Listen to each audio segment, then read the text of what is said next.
ससुराल की चार दीवारी। अनुष्का एक पढ़ी लिखी लड़की थी।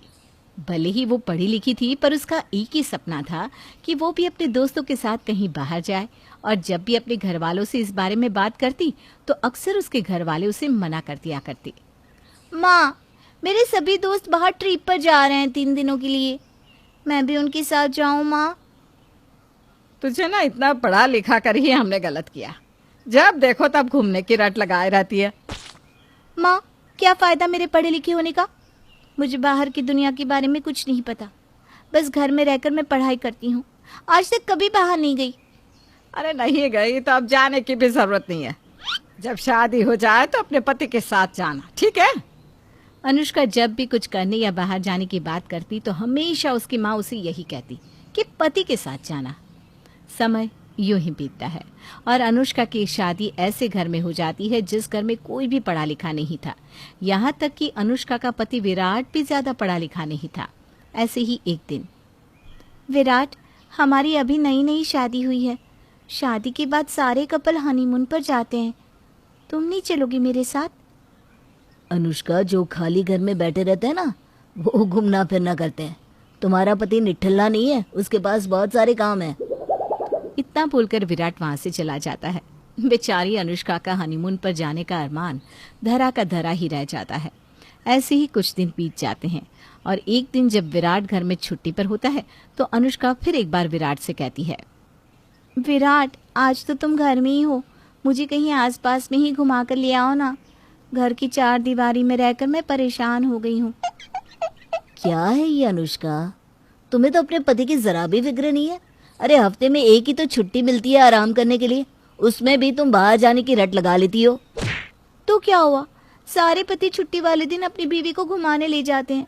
और वैसे भी मैं आज तक घर से बाहर ही नहीं गई। शादी से पहले माँ कहती थी पति के साथ जाना, और अब पति है तो कहीं जाने ही नहीं देता। अच्छा सुनो अनुष्का, हम इस बारे में बाद में बात करेंगे।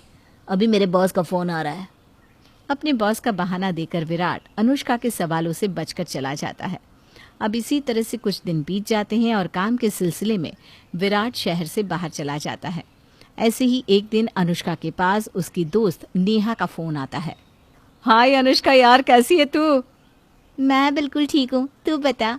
और आज इतने दिनों बाद फोन किया? हाँ, मुझे लगा कि शादी के बाद तो अपने पति के साथ बिजी होगी ना इसलिए मैंने तुझे डिस्टर्ब करना जरूरी नहीं समझा। वैसे आज हम तेरे घर के पास वाले मॉल में ही आए हैं, तो हमसे मिलने आ सकती है? हाँ, बस तू मुझे 5 मिनट दे दे, मैं अपनी सास से पूछकर तुझे बताती हूँ। अनुष्का बहुत एक्साइटेड थी कि शादी के इतने दिनों बाद वो अपने दोस्तों से मिलने वाली थी और पहली बार उनके साथ घूमने भी वाली थी। वो खुशी खुशी अपनी सास के पास जाती है और उनसे परमिशन मांगती है। माँ जी, हमारे घर के पास ही कोई मॉल है, मेरी फ्रेंड वहाँ इंतज़ार कर रही है।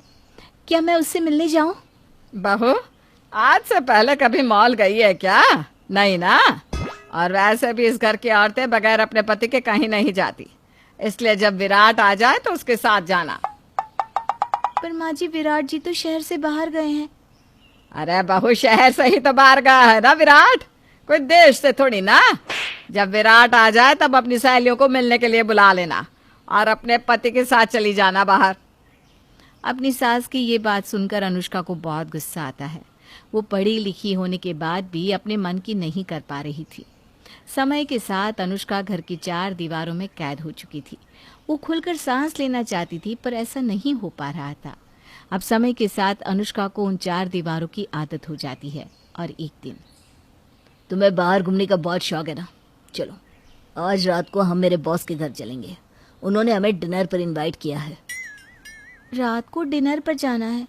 आपने अचानक से क्यों बताया? मैंने कोई तैयारी भी नहीं की और घर में कितने सारे काम हैं। वैसे भी मेरा मन नहीं है। आप अपने बॉस से कह देना मेरी तबीयत ठीक नहीं है, इसलिए आप अकेले आए हैं। अब इस तरह अनुष्का के सारे अरमान मर जाते हैं और घर की चार दीवारी में अनुष्का भी खुद को सीमित कर देती है, जिसके बाद अब अनुष्का खुद भी बाहर जाने से कतराने लगती है। ऐसे ही एक दिन अनुष्का से मिलने विराट के ऑफिस से कुछ एम्प्लॉय घर आते हैं और वे सभी अनुष्का के लिए गिफ्ट्स लेकर आते हैं। अनुष्का, विराट बता रहा था कि तुम्हें नूडल्स बहुत पसंद है, इसलिए मैं तुम्हारे लिए नूडल्स लेकर आई हूँ। देखो भाई, मैं तो बहुत फूडी हूँ। मैंने सोचा क्यों ना मैं कुछ खाने पीने की चीज लेकर जाऊं, इससे भाभी जी को ही आराम मिलेगा। तो इसलिए मैं ये कुल्हड़ वाले मोमोज लेकर आया हूँ। आजकल ये मोमोज बहुत ट्रेंड में चल रहे हैं ना। क्या? कुल्हड़ वाले मोमोज? ये तो मैंने पहली बार सुना है। भला कुल्हड़ में चाय के अलावा अब ये नई चीज़ क्या बिकने लगी? और माफ़ करना, मैंने तो देखी ही पहली बार है। अनुष्का, ये चाइनीज नूडल्स है। मुझे लगा कि तुम्हें पसंद होगा, पर तुम्हें देखकर लग रहा है कि तुमने आज पहली बार ऐसी मैगी देखी है। हाँ, मैंने पहली बार देखी है, इसलिए थोड़ा अजीब लगा। भाई तू तो कह रहा था कि तेरी बीवी बहुत पढ़ी लिखी है, पर भाभी को देखकर तो नहीं लग रहा। हाँ, दरअसल अनुष्का कभी बाहर नहीं जाती ना, इसलिए उसने ये सारी चीजें कभी देखी नहीं और ना ही कभी खाई है।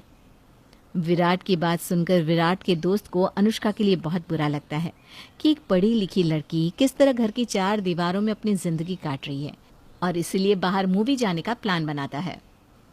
चलो कोई बात नहीं भाभी, अब तो आपने देख लिया ना। वैसे मैं क्या सोच रहा था, क्यों ना हम सब मूवी देखने के लिए बाहर चलें। क्या ऐसे अचानक? और बाहर मूवी? घर में बहुत सारे काम हैं, माँ जी नहीं जाने देंगी। अरे भाभी, आप आंटी जी की चिंता क्यों कर रही हैं? आप इस घर के मर्द के साथ बाहर जा रही हो, और वैसे भी आपकी सास तो यही कहती है ना आपको कि अपने पति के साथ जाना। क्यों भाई, तू जाने को तैयार है ना? हाँ हाँ, क्यों नहीं, बस 2 मिनट दो। अगर ऐसा है तो फिर ठीक है। 10 मिनट बाद विराट और अनुष्का मूवी देखने के लिए तैयार हो जाती हैं, पर जब थिएटर में अनुष्का जाती है तो वो बड़ी ही अजीब हरकतें करती है। अरे, यहाँ कितनी सारी सीटें हैं और कितना अंधेरा भी। हाँ, और सामने देखो कितनी बड़ी टीवी लगाई हुई है, कितना मजा आ रहा है देखकर। यहाँ पर हर किसी के हाथ में पॉपकॉर्न है। ये सब मैंने सिर्फ सुना था, आज पहली बार देखा, बहुत अच्छा लग रहा है। अनुष्का, चुपचाप बैठी रहो, क्यों मेरी बेइज्जती करवा रही हो? तुम्हें देखकर कोई नहीं कहेगा कि तुम पढ़ी लिखी हो। भाई, भाभी को डांटने का कोई मतलब नहीं। अगर भाभी ने बाहर की दुनिया देखी होती तो आज वो इस तरह से नहीं कर रही होती। सारी गलती तेरी है। अपने दोस्त की ये बात सुनकर विराट को भी अपनी गलती का एहसास होता है कि किस तरह से विराट ने भी अपने घर वालों का साथ दिया और अपनी पढ़ी लिखी बीवी को घर की चार दीवारी में कैद करके उसे गवार बना दिया।